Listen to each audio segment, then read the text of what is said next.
Professor Richard Wolff is going to explain to us the fascism that's going on right now, the death, where millions of Americans are going to die from the current policies. But he's the one that made it very clear to me, something I had never thought about. I had thought about socialism, communism, the state seizing the means of production. But when he explained, so we had slavery, we had feudalism, then we got capitalism. None of these systems have worked. Not for the mass of people, they haven't. What's next? Well, it's worker cooperatives. He explained that we have democracy in theory in this republic where we get to vote, but we don't have it where we spend the majority of our waking lives, the workplace. We do not have it. We have tiered management. We have elites dictating our lives. So the next step is worker cooperatives. Richard Wolff, take it away. There is no conceivable justification in any ethical system that I'm aware of, Christian, Jewish, Muslim, Buddhist, for doing this. All the major moral systems we live with, or nearly all of them, tell us that there's a solidarity amongst us as human beings, that those of us in need have a claim upon those of us who are in a position to meet those needs without sacrificing ourselves. And yet the bill that makes all of these cuts, I need to make it clear to people, that's the same bill that has in it a provision to maintain the greatest tax cut for corporations and the rich in American history, which was passed in Trump's first presidency in 2017. It had a sunset provision that it would that these cuts would expire this year, 2025. And so this new bill carries in it the perpetuation of that temporary tax cut for corporations and the rich, and adds a bunch more tax cuts. So let's be clear. We're going to take money away from medical care for the people you just summarized, mostly working people, genuinely needy people, and all the rest. We're going to take money away from them, a lot, causing many of them to miss out on medical care, to be sicker than they would otherwise have to be, and to die sooner than they otherwise would have to, in order to give the richest corporations and people a continuation of a tax cut they shouldn't have got in the first place, and additional tax cuts. It really boggles the mind when you see what this is about. No wonder Republicans are being screaming at their representatives at town meetings, which they've canceled all over the country because of what's happening. No wonder Iowa Senator Joni Ernst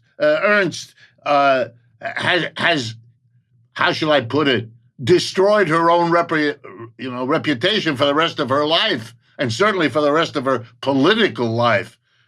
Her statements will follow her forever because of their crudeness, because of their ignorance, but most of all, because of their straight out, and there's no other word for this, fascistic attitude towards her fellow citizens. We all die eventually. Wow. You're going to die sooner. And I say that as a senator who's got one of the best free healthcare programs available on this planet for senators and representatives in Washington. I mean, the United States has the most expensive medical care system in the world. If there were any place in the world where you had to help the poor access access such costly health care, which of course they cannot afford. This is the country. You're dealing with a sleazy politician, what used to be called correctly a country club Republican, who lives in a world of cocktails and relaxation, occasionally going into the mess and the mass of us people and explaining to us who we should have as our savior and explaining to us who we should listen to. The tooth fairy is the equivalent in her mind of the fear of dying because you don't have access. This is beyond being tone deaf. This is beyond being out of the loop. This is another step, and I'm going to use a word I very rarely use again. This is fascism. You no longer understand other people as being like you, people who want to live, who want to be there with and for their loved ones, who want to be part of a functioning community, who want to have their health, and who ask of a society, give me at least these basics. I'm ready to work. I'm ready to do my share of the responsibility. And I will never treat other people as Senator Ernst just did, as if their death and anxiety about their death, a perfectly reasonable anxiety given what we're talking about, is the equivalent of the tooth fairy. This is a person who can condemn others to death because in her brain, it doesn't count. She has disconnected herself from the human condition. That's what fascists do when the conditions become so extreme that they lose their humanity. We wonder how people can treat one another this way, kill each other in large numbers with no sense that there could and should be an alternative way to solve our problems other than this, because then we become like the animal kingdom, which we thought we were a little bit kind of developed from.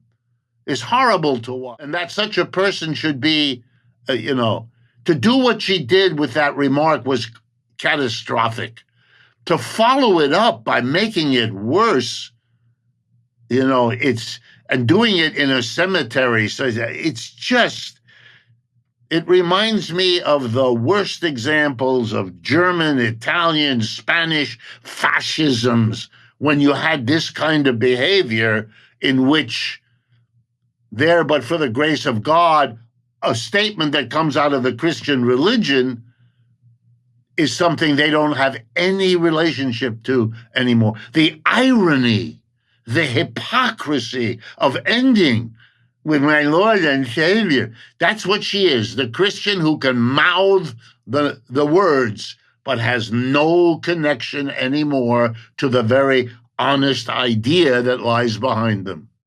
And I do, if you allow me, to say a word about the cynicism, saying this is about avoiding people who cheat the system.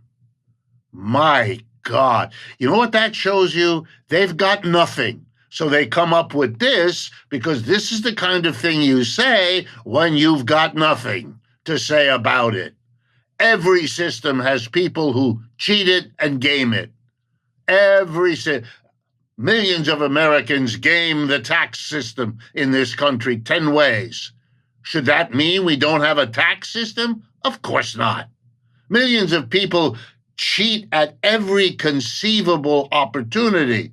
We don't cut out programs. Are there people who inappropriately take advantage? Yes. And you know something?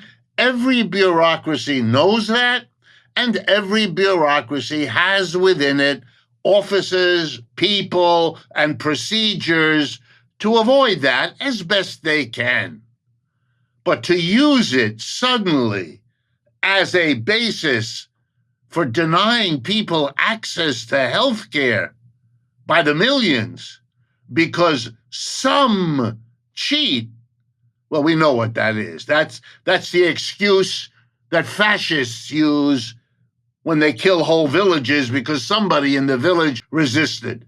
We understand what that's about.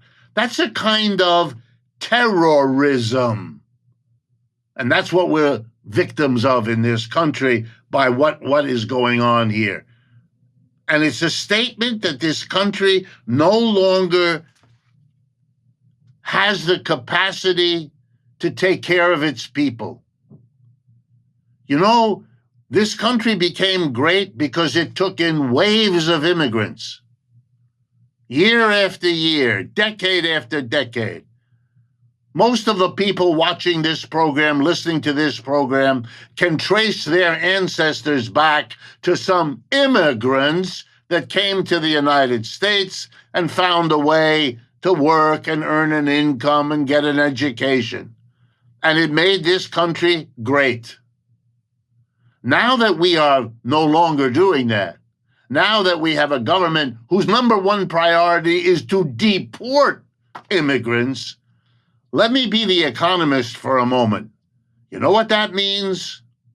It means we have lost the capacity to absorb these people, to find a way to tap their creativity, their hard work, their contributions, the way we once were able to.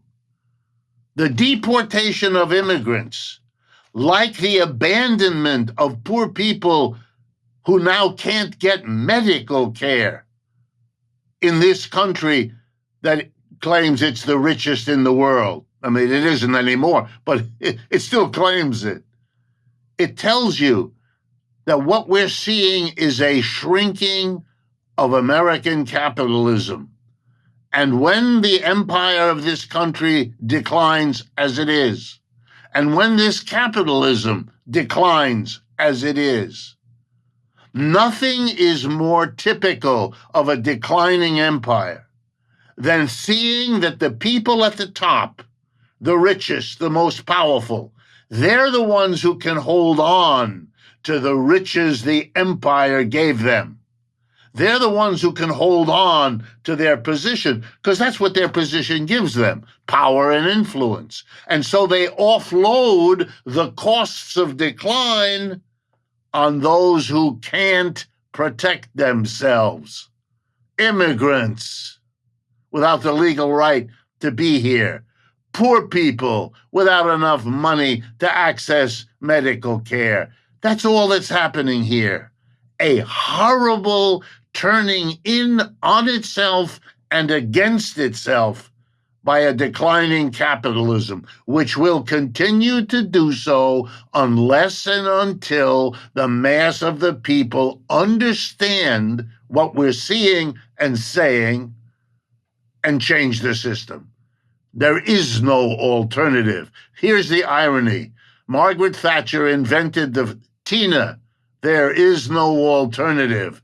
She meant it for capitalism. She meant it as if socialism couldn't be an alternative. We are living through an age where a transition to socialism is the only remaining alternative unless we are prepared to suffer. Those 8.6 million people, Nicole, that you referred to, who will lose access, they will become this generation's beggars, desperados, people with nothing to lose, people who will change the face of large and small cities across this country. This is a terrible step in a terrible process, and we better wake up and face what it is before it hurts us beyond repair.